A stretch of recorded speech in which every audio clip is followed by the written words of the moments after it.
Hermanos, para mí es un gozo, es un privilegio el hecho de que me hayan invitado a compartir estos días la palabra de Dios. La verdad es que estaba tratando de recordar cuál había sido la última vez que estuve aquí en Miami, y fue hace ya unos años. Fue para predicar en un aniversario de la iglesia que pastorea nuestro hermano Arzafat, quien es mi abuelo en la fe, porque en el año 1977, cuando yo todavía era un inconverso que nunca había leído la Biblia, que no tenía ni idea de lo que era el Evangelio, el pastor Arzafat fue invitado a predicar en una iglesia bautista en República Dominicana, en la capital. Allí mi mejor amigo conoció al Señor, y luego que Arzafat se fue, o sea, yo nunca lo conocí hasta hace poco, entonces este amigo mío me invitó a la iglesia y allí comencé a caminar con el Señor hace 35 años. No es que soy viejo, es que empecé joven. Damos muchas gracias al Señor por los lazos de amistad que se han unido, tanto con el hermano Víctor y ahora con los pastores que he tenido la oportunidad de estar conociendo en estos días, y esperamos que al final de estos 5 días, 4 o 5 días que vamos a estar aquí, sobre todas las cosas, nosotros salgamos más comprometidos con el Evangelio de nuestro Señor Jesucristo. Hemos venido a exaltarlo a Él y a nadie más, porque solamente Él merece la gloria. Así que vamos a orar y pedir al Señor que se complazca en pasearse entre nosotros en estos días y aplicar con poder su palabra en medio nuestro. Oremos. Padre, nosotros queremos darte muchas gracias, porque tú eres bueno, porque para siempre es tu misericordia, y porque, como cantábamos hace unos segundos, tu palabra es verdad. Señor, el cielo y la tierra pasarán, tu palabra no pasará. Nosotros te pedimos, te suplicamos, que tú te complazcas en enviar tu Espíritu para glorificar a tu Hijo, nuestro Señor Jesucristo, en estos días. Y aún te pedimos, Padre bueno, que no solamente la fe de algunos sea fortalecida, sino que aún algunos puedan venir a la fe que todavía no tienen. Salva almas, oh Señor, te lo imploramos, en Cristo nuestro Salvador. Amén. Hermanos, los invito a ir conmigo a la carta de Pablo a los Gálatas, Gálatas capítulo 1. No voy a estar exponiendo este texto profundamente, lo quiero tomar como punto de partida para lo que vamos a estar hablando en la noche de hoy y en las noches subsiguientes. En Gálatas capítulo 1 versículo 6, Pablo dice: estoy maravillado de que tan pronto os hayáis alejado del que os llamó por la gracia de Cristo para seguir un evangelio diferente. No que haya otro, sino que hay algunos que os perturban y quieren pervertir el evangelio de Cristo. Mas, si aún nosotros o un ángel del cielo os anunciare otro evangelio diferente del que os hemos anunciado, sea anatema, maldito de Dios. Como antes hemos dicho, también ahora lo repito: si alguno os predica un evangelio diferente del que habéis recibido, sea anatema, maldito de Dios. Pues busco ahora el favor de los hombres o el de Dios, o trato de agradar a los hombres, pues si todavía agradara a los hombres, no sería siervo de Cristo. Aquellos que están familiarizados con las cartas de Pablo sabrán que Pablo siempre comienza sus cartas con el remitente, por ejemplo, Pablo, apóstol de Jesucristo por la voluntad de Dios. Luego vienen los destinatarios, a los santos y fieles en Cristo Jesús que están en Éfeso, en Filipos, y luego una salutación: gracia y paz a vosotros de Dios nuestro Padre y del Señor Jesucristo. Y una vez Pablo termina con estas palabras de introducción, normalmente da gracias a Dios por lo que Él está haciendo en la iglesia, pero eso no es lo que vemos en la carta a los Gálatas. Pablo comienza, en vez de expresando gratitud y alabanza, con una fuerte reprensión. Estos hermanos de Galacia se estaban colocando a sí mismos en una situación en extremo peligrosa, porque estaban prestando oído a diferentes doctrinas que tergiversan el corazón del Evangelio. Yo no sé cuántos de ustedes recordarán, pero aquí en Estados Unidos, hace algunos años, unas personas contaminaron unas cápsulas de un calmante para el dolor de cabeza con cianuro. Y varias personas recibieron el daño. Bueno, mis hermanos, el peligro de abrazar un evangelio adulterado es infinitamente mayor. Porque lo que está en juego aquí es la gloria de Cristo, es el destino eterno de nuestras almas. De ahí las palabras tan duras que Pablo pronuncia en los versículos 8 y 9. Pablo dice: mas si aún nosotros o un ángel del cielo os anunciare otro evangelio diferente del que os hemos anunciado, sea anatema. Mis hermanos, ni el ángel Gabriel, que viniera del cielo en persona, tendría derecho a predicar un evangelio diferente del que nosotros hemos recibido a través de los apóstoles de nuestro Señor Jesucristo.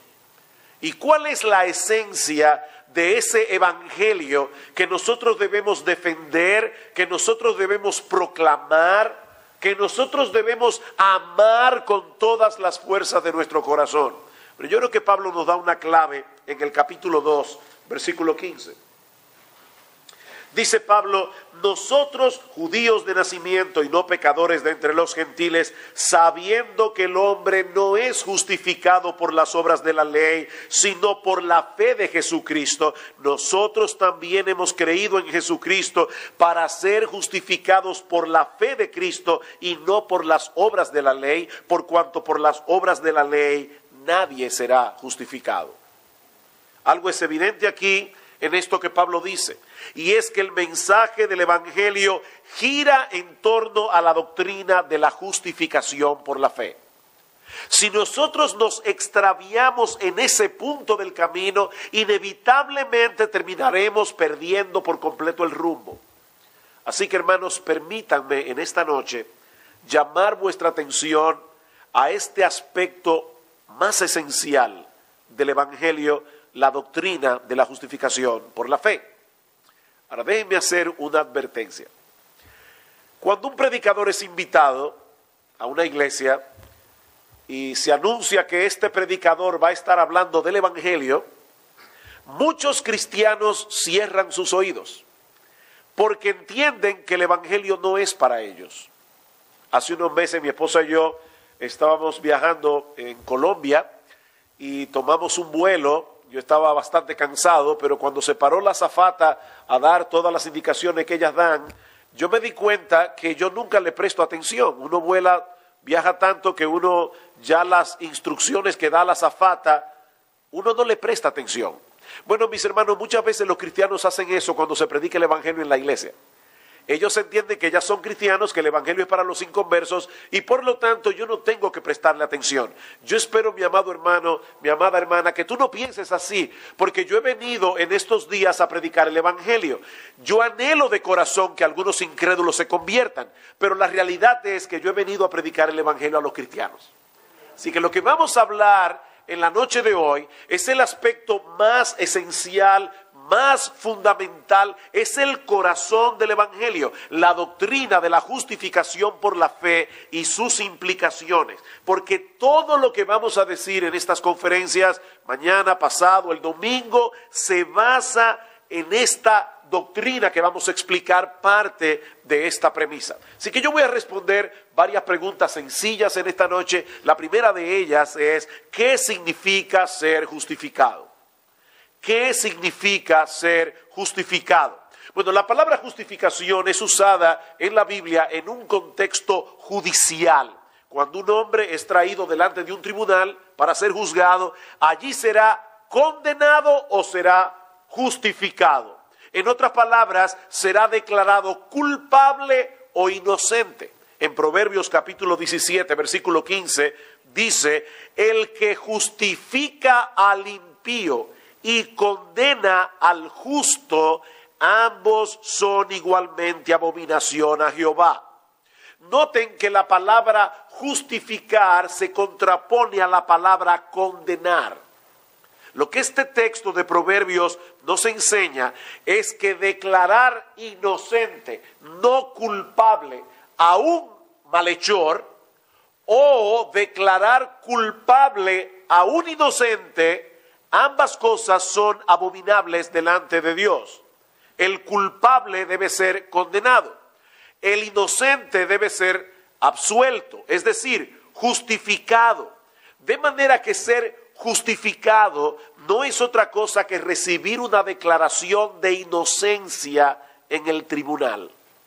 Bien, mis hermanos, es en ese mismo sentido que se usa la palabra justificación en los evangelios. La justificación es un acto de Dios por medio del cual somos perdonados y aceptados como justos en la presencia de Dios.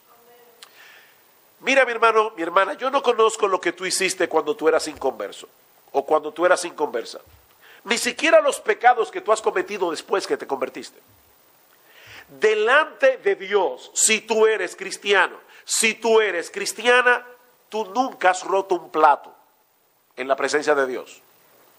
Dios te ve como una persona que nunca ha violado su ley. Por medio de la justificación, la condición legal del pecador delante de Dios cambia radicalmente. Vamos al capítulo 4 de la carta de Pablo a los romanos. En la carta de Pablo a los romanos, obviamente, el tema es el evangelio.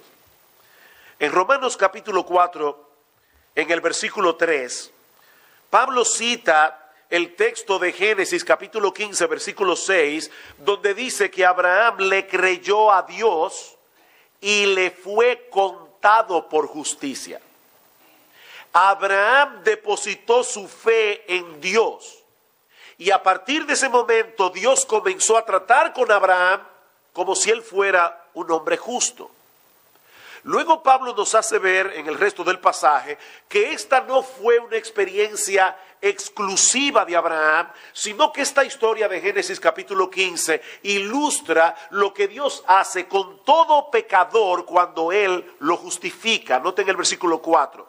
Pero al que obra, es decir, aquel que está tratando de ganarse su salvación, haciendo buenas obras, guardando los 10 mandamientos, viniendo a la iglesia, leyendo su Biblia, etcétera, etcétera, al que obra no se le cuenta el salario como gracia, sino como deuda. Imagínate que tú llegas a fin de mes, vas a cobrar tu cheque y la persona de contabilidad te dice, te tengo un regalo. ¿Y cuál es el regalo? Y te da tu cheque, tu sueldo. Tú le vas a decir, espérate, eso no es un regalo. Yo me gané ese dinero trabajando todo este mes en esta empresa. Pablo está diciendo, al que obra no se le cuenta el salario como gracia. Es una deuda que la empresa tiene contigo y tiene que pagarte todos los meses. Mas al que no obra, sino cree en aquel que justifica al impío, su fe le es contada por justicia. ¿Ven, hermanos? Lo mismo que sucedió con Abraham sucede con cualquier pecador que deposita su fe en aquel que justifica al impío. Su fe le es contada por justicia. Es así como Dios justifica al pecador, dice Pablo, como lo hizo con Abraham. Y para que no haya ninguna duda, Pablo continúa citando los versículos del Salmo 32, donde se habla exactamente de lo mismo. Versículo 6 de Romanos 4. Como también David habla de la bienaventuranza del hombre a quien Dios atribuye justicia sin obras, diciendo, bienaventurados aquellos cuyas iniquidades son perdonadas y cuyos pecados son cubiertos. Bienaventurado el varón a quien el Señor no inculpa de pecado. Pablo está citando aquí el Salmo 32 para probar que el mensaje del Evangelio no era algo nuevo. Mis hermanos, todo aquel que ha sido salvado por Dios a través de todas las épocas es porque Dios le ha atribuido, es porque Dios le ha acreditado justicia sin obras.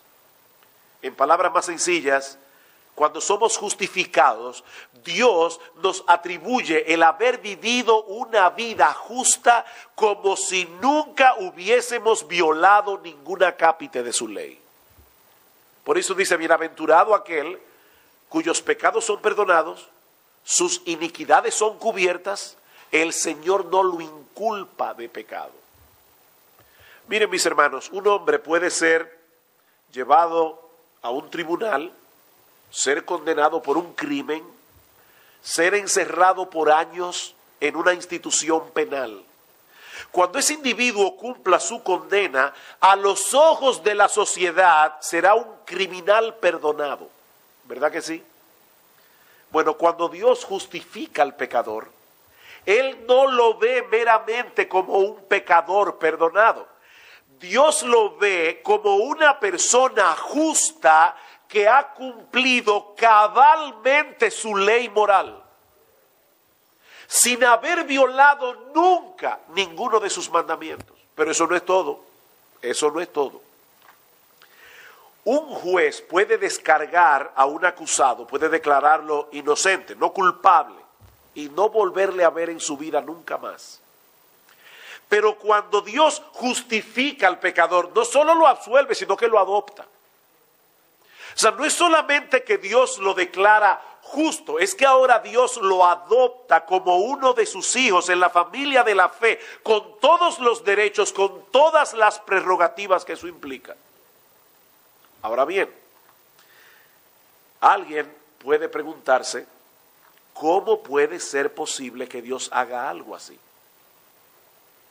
Esa es la segunda pregunta que yo quiero responder en esta noche.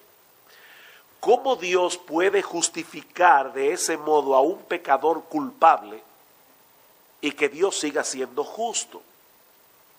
¿Es acaso que Dios decide pasar por alto nuestra culpabilidad y decretar una amnistía? ¿Saben que yo he oído muchas veces a cristianos, inclusive pastores, que comparan la justificación con la amnistía? No, hermanos, la justificación no es una amnistía.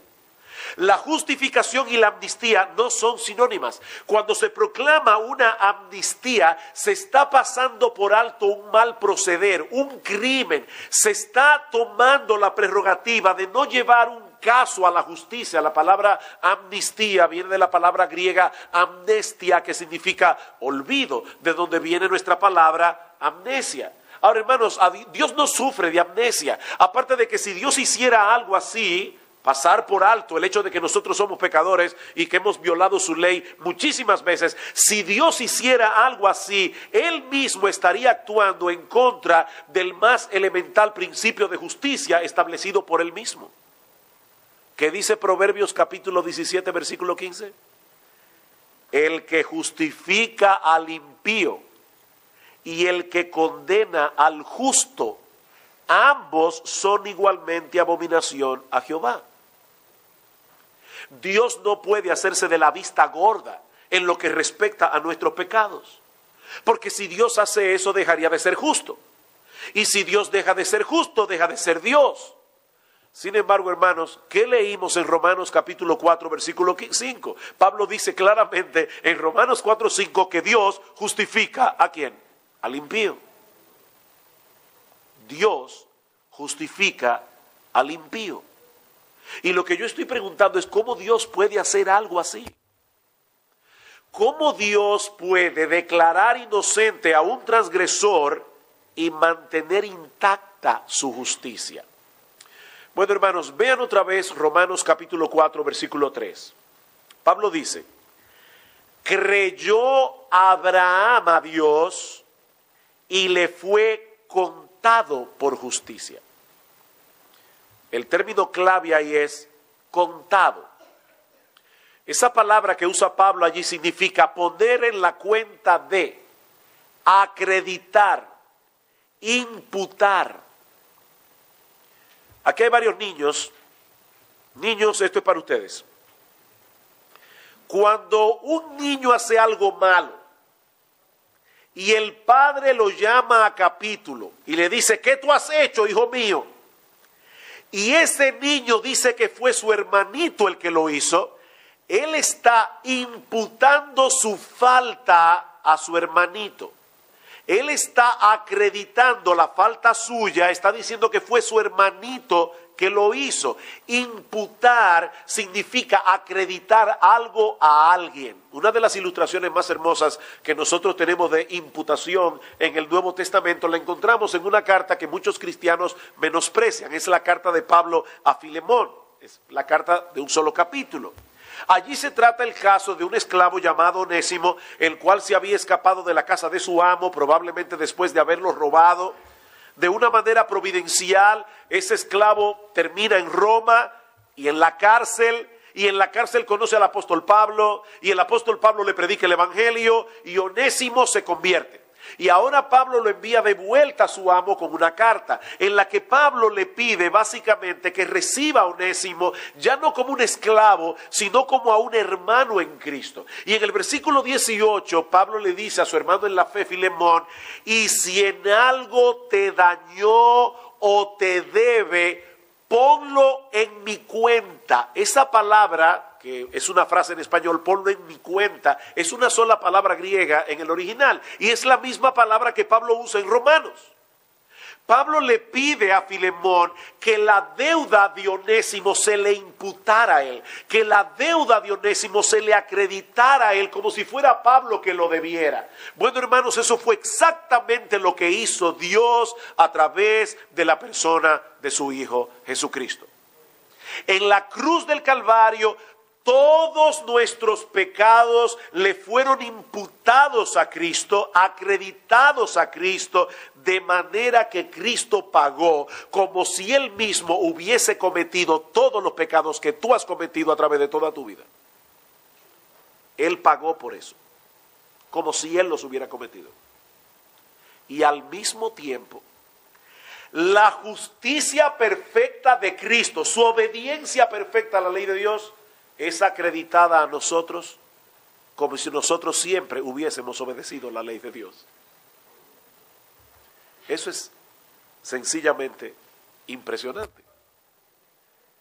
Al que no conoció pecado, por nosotros lo hizo pecado, para que nosotros fuésemos hechos justicia de Dios en él. Segunda a los Corintios capítulo 5 versículo 21. Nosotros pecamos y Él es castigado.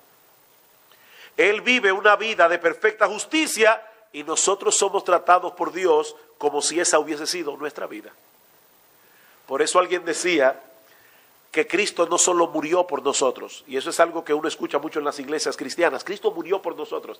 Hermanos, eso no es suficiente. Cristo no solo murió por nosotros, Él vivió por nosotros. Cristo vivió por nosotros.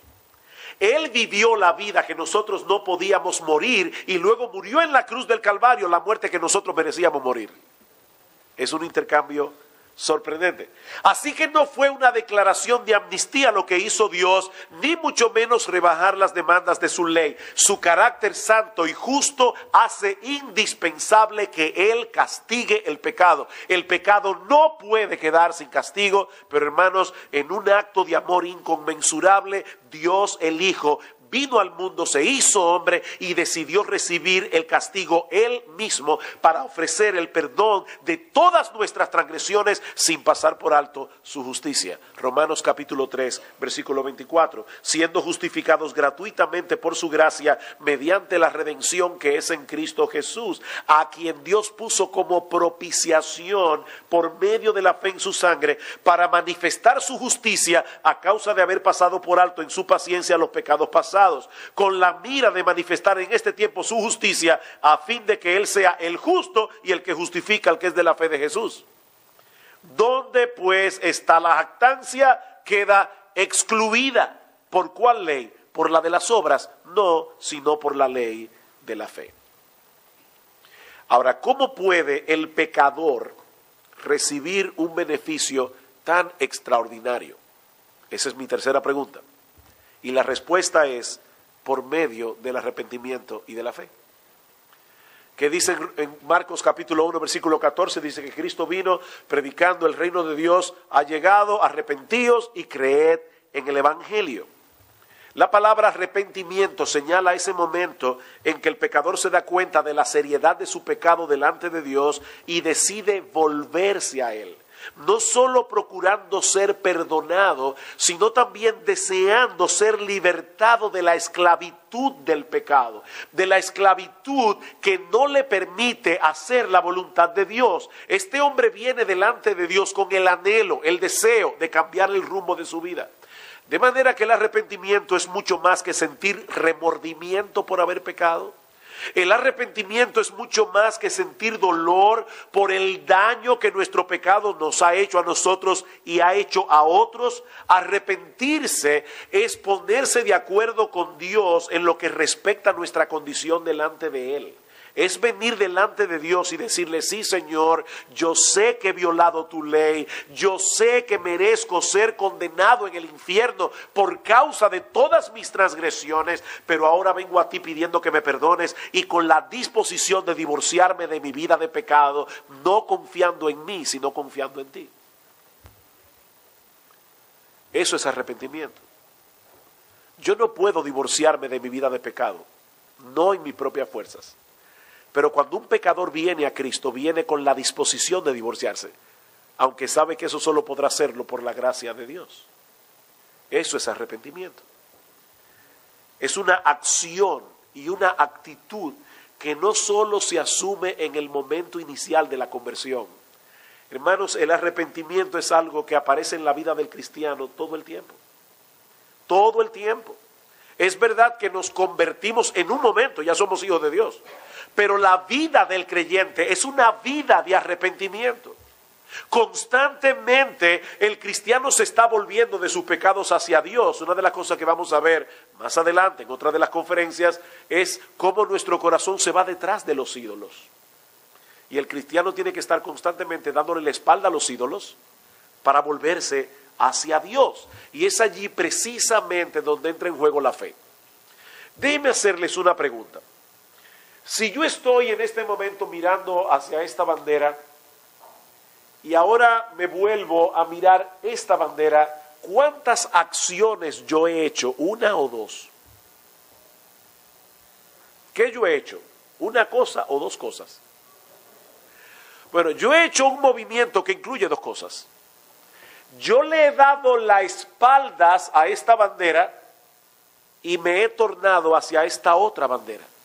Eso es el arrepentimiento y la fe. El arrepentimiento es darle la espalda al pecado, pero al mismo tiempo es volverme hacia Dios. Por eso alguien decía que lo que Dios quiere que nosotros hagamos es que tengamos un arrepentimiento creyente o que tengamos una fe arrepentida. Nosotros no podemos divorciar la fe del arrepentimiento. Son perspectivas de un mismo movimiento, aunque son dos cosas diferentes. Y hermanos, es por medio de esa clase de fe que le da la espalda al pecado y se vuelve hacia Dios. Es por esa clase de fe que el pecador es justificado delante de Dios. Cuando viene sin mérito alguno, clamando por misericordia, confiando únicamente en la persona y la obra de nuestro Señor Jesucristo. Por eso yo le pregunto a veces a las personas: ¿alguna vez en tu vida tú te has visto delante de Dios tan pecador que mereces el infierno? Si la persona me dice que no, ya yo sé que no es cristiano. Si tú estás aquí esta noche y tal vez tú profesas la fe de Cristo, si tú crees que tú no mereces el infierno por ti mismo, tú no eres cristiano. Porque el paso inicial de ser cristiano es ponerme de acuerdo con Dios en cómo Él ve mi pecado. Y Dios ve mi pecado como algo tan grave que Él tuvo que enviar a su Hijo Jesucristo a morir en una cruz para poder sufrir el castigo que mis pecados merecían. Así de serio es el pecado delante de Dios. Ahora, hermanos, déjenme hacer otra aclaración que es muy común en el pueblo evangélico. En el pueblo evangélico se oyen expresiones como estas: la fe puede mucho, o nosotros somos salvos por la fe. Bien, déjeme corregir eso. Primero, la fe no puede mucho, la fe no puede nada. El que puede mucho es Dios, en el que yo pongo mi fe. Pero por otro lado, la fe no salva. Que quede eso claro. La fe no salva, hermanos. El que salva es Cristo por medio de la fe. Y eso parece un juego de palabras, pero no lo es. La fe es simplemente el medio instrumental por medio del cual yo me apropio de la gracia de la justificación que solo se encuentra en Cristo. Déjenme poner un ejemplo. Un mendigo debe mendigar para vivir. Ahora, ¿qué es lo que lo mantiene vivo? ¿Es el mendigar en sí mismo? O sea, el acto en sí de mendigar, ¿lo mantiene vivo? No. Bien. Segunda pregunta. ¿Es el dinero que uno le da al mendigo lo que lo mantiene vivo? No, él no puede comerse el dinero. Lo que lo mantiene vivo es la comida que él compra con el dinero que gana mendigando. Así que lo que lo mantiene vivo no es el mendigar, no es el dinero, es el alimento que él consigue a través de ese dinero. Otro ejemplo. Seguramente muchos de ustedes han sido invitados a algún banquete, a alguna cena. Cuando nos invitan a cenar, nosotros usamos ese instrumento muy útil que se llama tenedor. El tenedor no alimenta. Si tú tratas de comerte un tenedor, te vas a romper los dientes. El tenedor no alimenta. Lo que alimenta es la comida que tú te llevas a la boca por medio del tenedor. Bueno, eso es exactamente lo que pasa por la fe. Lo que estamos diciendo es que el medio instrumental, el tenedor, a través del cual somos justificados por Dios es la fe sola. La fe sola. Y esa pequeña palabra hace un mundo de diferencia. Fue en torno a ella que giró el debate de la Reforma Protestante del siglo XVI. Mis hermanos, la Iglesia Católica Romana nunca ha negado el papel de la fe en la salvación del pecador, nunca. La Iglesia Católica Romana cree que el pecador se salva por fe, pero no por la fe sola, sino por la fe más los sacramentos, por la fe más las buenas obras. La Iglesia cristiana, en base a la Biblia, enseña que la justificación es únicamente por medio de la fe. ¿Dónde vemos eso en la Biblia? Romanos capítulo 1. Romanos capítulo 1.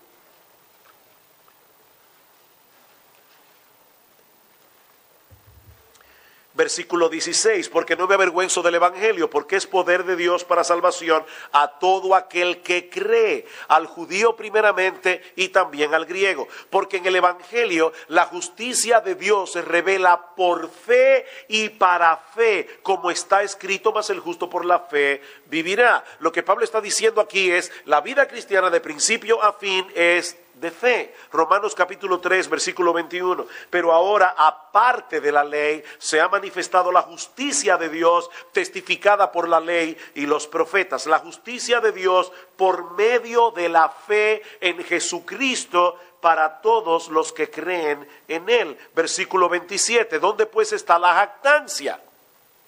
O sea, ¿quién puede llegar al cielo y decir, Señor, heme aquí, dame lo que yo me merezco? ¿Dónde está la jactancia? Pablo dice, queda excluida. ¿Por cuál ley? Por la de las obras, no, sino por la ley de la fe. Concluimos, pues, que el hombre es justificado por la fe sin las obras de la ley.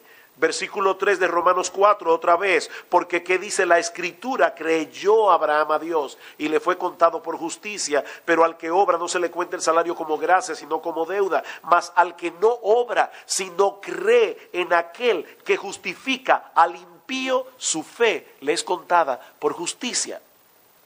¿A quién justifica Dios? Al impío. Al impío que no obra, porque él no puede obrar, él es impío. Hay personas que dicen, no me llames impío. Pero es que la Biblia le llama impío a todo el que no conoce a Cristo. A todo aquel que no ha sido justificado por la fe. Romanos 5:1, justificados pues por la fe. Tenemos paz para con Dios por medio de Jesucristo. Efesios capítulo 2, versículo 8, que yo espero que todos los creyentes aquí conozcan de memoria, ¿verdad? Por gracia sois salvos por medio de la fe, y esto no de vosotros, porque es un don de Dios, es un regalo de Dios, no por obras para que nadie se gloríe. Así que, mis hermanos, la Biblia no solo enseña que somos justificados por medio de la fe, sino por medio de la fe sola. Si nosotros excluimos esa pequeña palabra, estamos pervirtiendo, estamos echando por tierra el evangelio de nuestro Señor Jesucristo y estamos incurriendo en la condenación que Pablo pronuncia en Gálatas capítulo 1, versículo 8. ¿Saben, mis hermanos, por qué nosotros somos justificados por medio de la fe?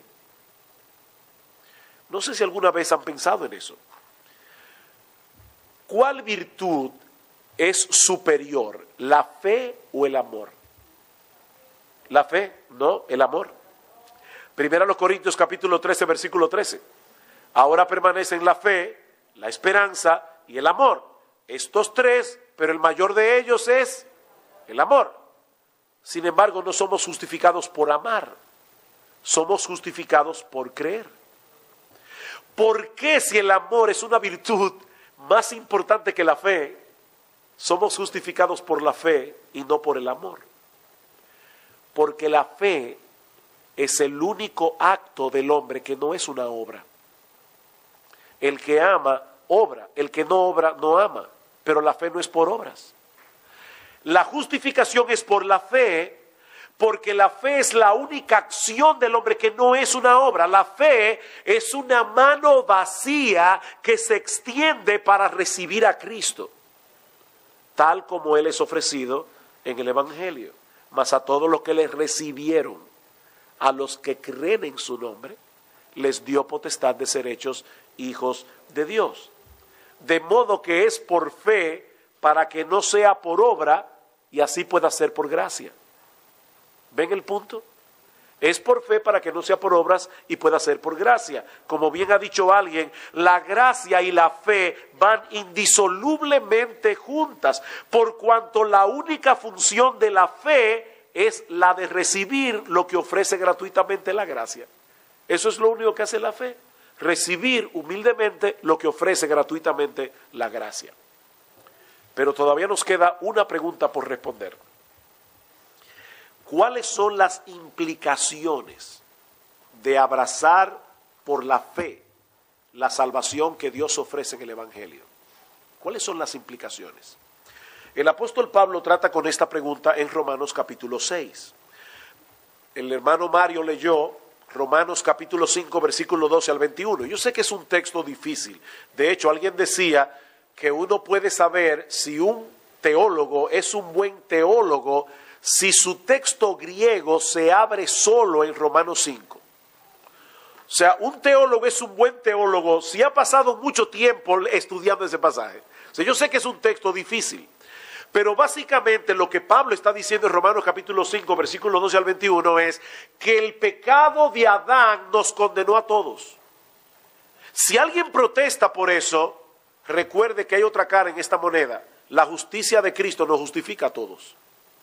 O sea, la desobediencia de Adán nos condenó. La obediencia de Cristo nos salvó. Déjenme ponerlo más simple. Yo no sé aquí cuántos les gusta jugar basquetbol. Pero vamos a imaginar por un momento que aquí hay dos equipos. Está empate. 80-80. Y hay un foul. Y viene el jugador del equipo contrario en la línea de foul y mete un punto. El juego está 81-80. Está a punto de terminar el partido. Pero de repente se comete otro foul del equipo contrario. Y ahora viene el jugador del equipo contrario, se está en la línea de foul, tira su primer tiro y falló. Ya solo faltan 2 segundos para que termine el juego. Vuelve de nuevo y tira su segundo tiro y falló. ¡Pah! Se acabó el juego. ¿Quién perdió? ¿El jugador de la línea de foul o el equipo completo? El equipo completo falló. Bueno, eso fue lo que pasó. Adán estaba en la línea de foul. Cuando le tocó su tiro, Adán falló. Y todos nosotros perdimos. Pero luego vino Cristo, el segundo Adán. Y en el momento clave, en el momento crucial, el segundo Adán metió la bola y ganó. Y nosotros, el equipo completo, ganamos junto con él. Eso es lo que Pablo está diciendo en Romanos capítulo 5. Explicado de la manera más sencilla posible. En Romanos 6, el apóstol Pablo quiere lidiar con la preocupación que algunos pueden tener, pero si eso es así, si mi salvación depende de la obediencia de Cristo, entonces yo puedo ser salvo y vivir como me dé la gana. El Evangelio promueve el libertinaje. Y ahora Pablo va a responder a esa inquietud. Y dice en el capítulo 6, versículo 1, ¿qué pues diremos? ¿Perseveraremos en el pecado para que la gracia abunde? En ninguna manera. Pues lo que hemos muerto al pecado, ¿cómo viviremos aún en él? ¿O no sabéis que todos los que hemos sido bautizados en Cristo Jesús, hemos sido bautizados en su muerte? Porque somos sepultados juntamente con él por la muerte en el bautismo, a fin de que como Cristo resucitó de los muertos por la gloria del Padre, así también nosotros andemos en vida nueva. Pablo está diciendo aquí, cuando Cristo murió en la cruz del Calvario, Él estaba firmando el acta de defunción de mi antiguo yo orientado hacia el pecado. En la cruz del Calvario, Cristo firmó mi acta de defunción. Y de la misma manera, cuando Él resucitó de la tumba al tercer día, nosotros resucitamos juntamente con Él para comenzar a vivir una vida nueva. Michael Horton lo dice de esta manera: Dios no viene a nosotros a mejorar nuestras vidas, Él viene a acabar con ellas. Él no vino a transformar al viejo Adán, Él vino a matarlo y a resucitarnos juntamente con Cristo para andar en novedad de vida. Y todo eso vino a ser una realidad en el momento en que mi vida fue unida a la de Él por medio de la fe. O sea, esa acta de defunción fue firmada hace 2000 años atrás, pero entró en vigor cuando mi vida fue unida a la de Cristo por medio de la fe. Déjeme ilustrarlo de esta manera. El pasado 20 de noviembre, mi esposa y yo cumplimos 30 años de casados. Otra vez, es que yo me casé muy niño. Debo recordar que las ilustraciones, ¿verdad?, no son perfectas, no ilustran perfectamente lo que quieren representar, pero vamos a ponerlo de esta manera. Hace 30 años atrás, mi vida y la vida de mi esposa quedaron unidas de tal manera que en lo que respecta a todas las mujeres que existen en el mundo, yo, como esposo potencial, estoy muerto. Yo solo vivo para ella, como esposo. Y ella, como esposa potencial, está muerta para todos los demás hombres que existen en el mundo. Como esposo, yo solo debo vivir para ella. Como esposa, ella solo debe vivir para mí, de lo contrario sería adulterio. ¿Ven ustedes, hermanos, cómo en cierto modo ella y yo estamos vivos y estamos muertos al mismo tiempo? Vivos el uno para el otro, pero muertos para todo lo demás. Algo similar ocurre con un pecador cuando une su vida a Cristo por medio de la fe. En lo que respecta a su antigua vida, a nuestras antiguas metas, ambiciones, anhelos, intereses, estamos muertos. Hemos muerto. Solo estamos realmente vivos en lo que respecta a esa nueva vida que tiene a Cristo como fuente y como centro. En cierto sentido, ya no estamos viviendo nuestra vida sino la suya. Con Cristo estoy juntamente crucificado y ya no vivo yo, mas vive Cristo en mí, y lo que ahora vivo en la carne lo vivo en la fe del Hijo de Dios, el cual me amó y se entregó a sí mismo por mí. Y en Romanos capítulo 6 versículo 11 Pablo dice: así también vosotros consideraos muertos al pecado, pero vivos para Dios en Cristo Jesús, Señor nuestro. Muertos al pecado, pero vivos para Dios. ¿Y eso qué implica? Bueno, básicamente cuatro cosas. Y yo espero, hermano, que cuando tú oigas estas cuatro cosas, tú salgas de aquí saltando de alegría. Cuatro cosas. En primer lugar, eso implica que ahora tenemos un nuevo expediente delante de Dios, porque el pasado de Cristo ahora cuenta como si fuera mi pasado. Todo mi pecado ya fue clavado por Cristo en la cruz. Ahora yo estoy en Cristo. Y por lo tanto, Dios me ve a mí conforme al expediente de Cristo, no conforme al mío. Su obediencia perfecta a la ley de Dios me ha sido acreditada. Noten lo que dice en Romanos capítulo 5, versículo 18. Pablo dice: Así que como por la transgresión de uno, Adán, vino la condenación a todos los hombres, de la misma manera por la justicia de uno, ¿quién? Cristo, vino la justificación para todos los hombres, la justificación de vida. Porque así como por la desobediencia de un hombre, los muchos fueron constituidos pecadores, así también por la obediencia de uno, los muchos serán constituidos justos. Ha habido un cambio de expediente. En segundo lugar, eso también significa que ahora tenemos una nueva identidad. Tenemos una nueva identidad. Nosotros estamos unidos de tal manera a Cristo que cuando Dios nos ve, no nos ve a nosotros, Él ve a su Hijo. Como dice Pablo en Colosenses capítulo 3, versículo 3, nuestra vida está escondida con Cristo en Dios. Tenemos su identidad. ¿Saben lo que eso significa?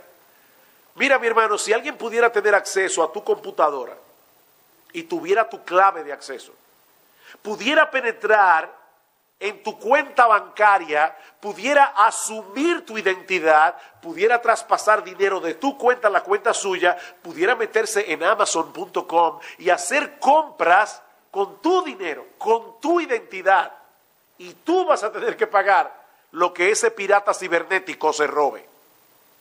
Bueno, mis amados hermanos, eso es exactamente lo que ocurre cuando una persona viene a Cristo en arrepentimiento y fe. A partir de ese momento asumimos su identidad en la presencia de Dios. Su identidad.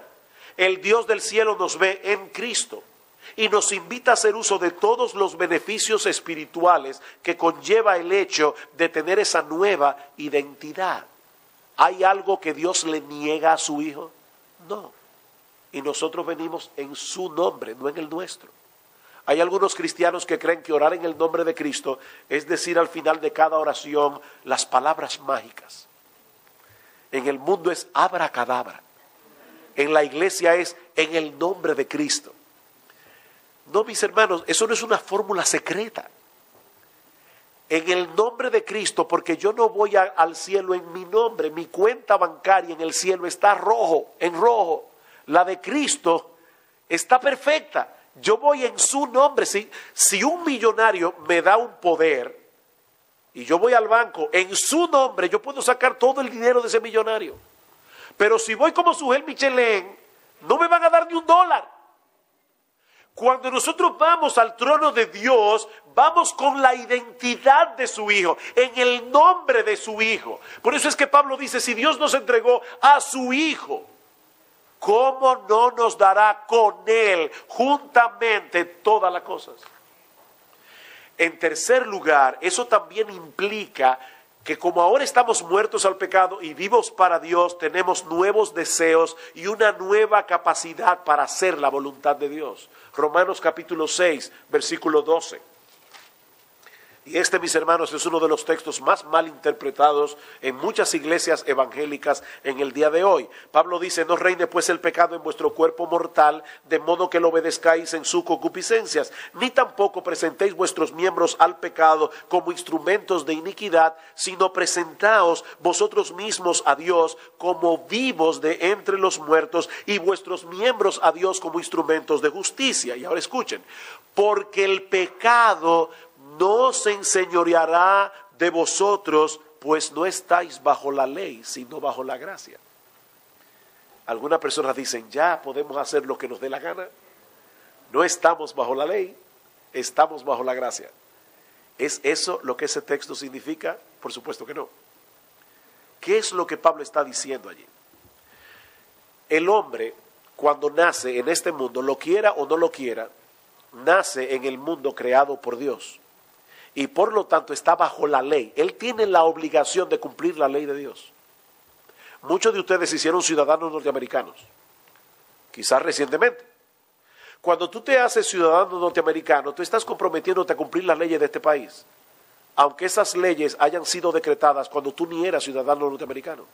Pero si tú eres ciudadano norteamericano y vives aquí, tienes que cumplir esa ley o esas leyes. Bueno, este es el mundo de Dios.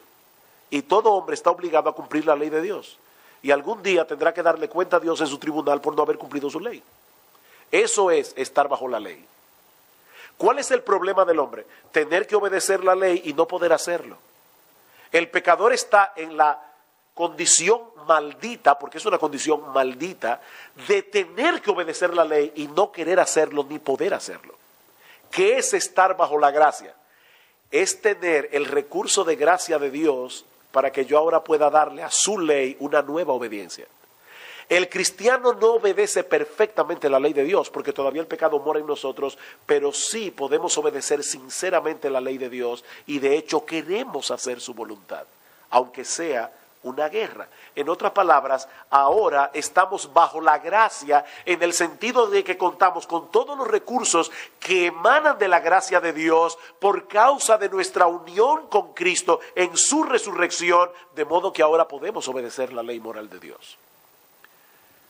Yo no sé cuántos de ustedes vieron la película Salvando al Soldado Ryan, de Steven Spielberg. ¿Algunos la vieron aquí? Salvando al Soldado Ryan. Ok.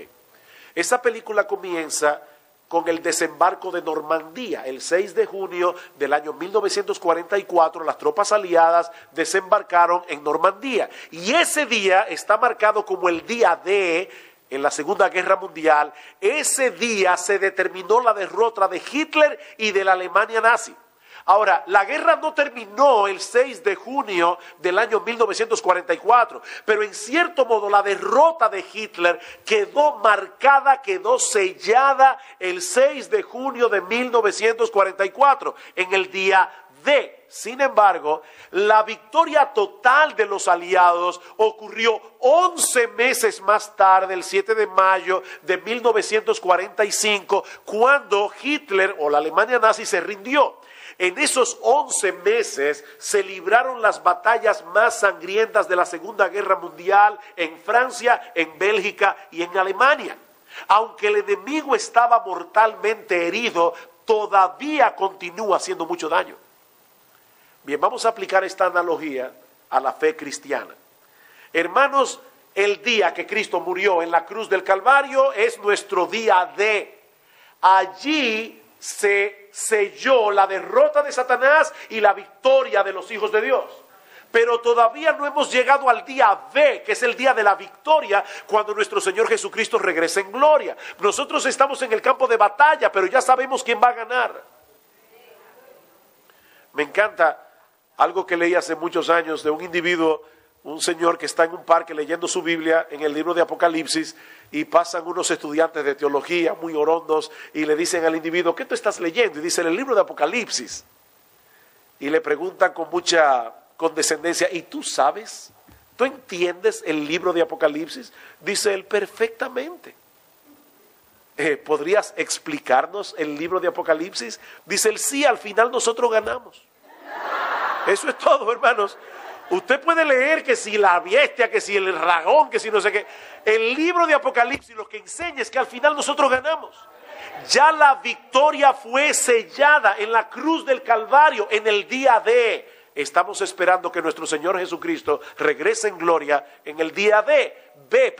Y eso nos lleva a la última y cuarta implicación. No solo tenemos un nuevo expediente, tenemos una nueva identidad, tenemos un nuevo deseo y capacidad de hacer la voluntad de Dios, también tenemos un nuevo destino. Nosotros estamos unidos al Cristo resucitado y podemos estar completamente seguros de que en su segunda venida el cuerpo de la humillación nuestra será transformado conforme al cuerpo de la gloria suya. Eso es tan seguro como que estamos aquí. Eso va a suceder así. Y es ese evangelio que ofrece una salvación tan grande solo por Cristo, solo por gracia y solo por medio de la fe, el que Pablo está defendiendo en Gálatas capítulo 1 y el que nosotros debemos defender y proclamar en nuestras iglesias mientras Dios nos conceda vida. Mis hermanos queridos, no demos por sentado el evangelio. Porque si hay algo que el pecador necesita para ser salvo y los creyentes necesitan para crecer en santidad, es ampararse todos los días en el evangelio de nuestro Señor Jesucristo. Pastores que están aquí, prediquen el evangelio. Yo no estoy diciendo con esto que todos los domingos en la iglesia tenemos que traer una prédica evangelística. Lo que estoy diciendo es que no importa cuál sea el tema que nosotros estemos exponiendo en la iglesia, debemos explicarlo, predicarlo a la luz de aquello que ocurrió hace 2000 años en la cruz del Calvario. Tú no puedes hablar del matrimonio sin hablar del evangelio. Porque Pablo dice en Efesios capítulo 5 versículo 25, maridos, amad a vuestras mujeres, así como Cristo amó a la iglesia y se entregó a sí mismo por ella para santificarla, el evangelio. Tú no puedes hablar de las ofrendas sin referirte al evangelio, porque ya conocéis, hermanos, la gracia de nuestro Señor Jesucristo, que siendo rico se hizo pobre, para que vosotros en su pobreza fueseis enriquecidos, el evangelio. No se puede hablar de nada que no esté centrado en el evangelio. Mark Stiles, pastores, escuchen esto, predicadores que están aquí. Mark Stiles dice que una buena prueba que podemos hacernos los predicadores para asegurarnos de que no estamos dando por sentado el evangelio en nuestra predicación es hacernos la siguiente pregunta: ¿podría haber predicado el sermón del domingo pasado aun si Cristo no hubiera muerto en la cruz? Si tú hubieras podido predicar el mismo sermón que predicaste el domingo pasado, aunque Cristo no hubiera muerto en la cruz, lo que tú predicaste fue moralismo, no cristianismo. Nosotros no podemos predicar nada que no tome en cuenta el hecho de que vivimos después de la cruz, después de lo que Cristo hizo en la cruz del Calvario. Dice Juan Calvino, y con esta cita concluyo. Dice Calvino: sin el evangelio todo es inútil y vano, sin el evangelio no somos cristianos, sin el evangelio todas las riquezas son pobrezas, toda la sabiduría es locura ante Dios, la fortaleza es debilidad y toda la justicia del hombre está bajo la condenación de Dios. Pero por el conocimiento del evangelio somos hechos hijos de Dios, hermanos de Jesucristo, conciudadanos de los santos, ciudadanos del reino de los cielos, herederos de Dios con Jesucristo, por quien los pobres se hacen ricos, los fuertes se hacen débiles, los simples se hacen sabios, los pecadores son justificados, los desolados son consolados, los inseguros son asegurados y los esclavos son libertados. El evangelio, dice Calvino, es la palabra de vida. Y eso es lo que vamos a estar predicando en estos días. Gracias, hermanos.